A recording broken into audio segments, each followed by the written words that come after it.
大家好，呢個節目係會同大家分享一啲關於圍棋有趣嘅故事，希望各位觀眾透過故事可以對圍棋產生更大嘅興趣。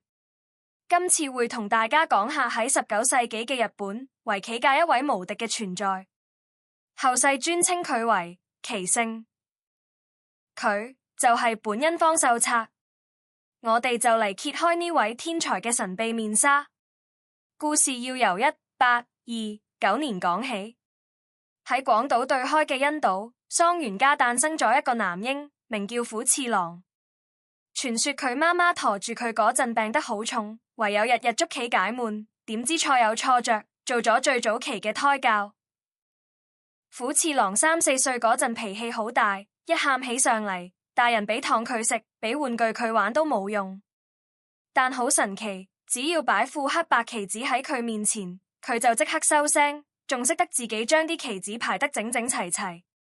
呢啲可能就係與生俱來嘅天賦。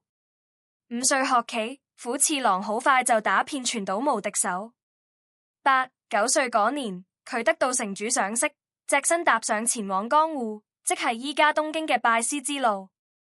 10歲嗰年，佢迎來咗人生第一場著名嘅硬仗，對手係大人級別嘅地方高手，板門中撞職業二段，虎次郎最終以2目之差擊敗對手，一戰成名。11歲嘅虎次郎正式成為職業初段，準備踏入江戶圍棋界最強嘅本因坊門下。喺嗰度有最殘酷嘅內部競爭，同埋佢一生嘅宿敵等緊佢。一代棋聖嘅傳奇正式展開。想知虎次郎入京之後點樣過關斬將？記得俾讚同訂閱我哋香港圍棋教育學院嘅頻道，下集再同大家講故事。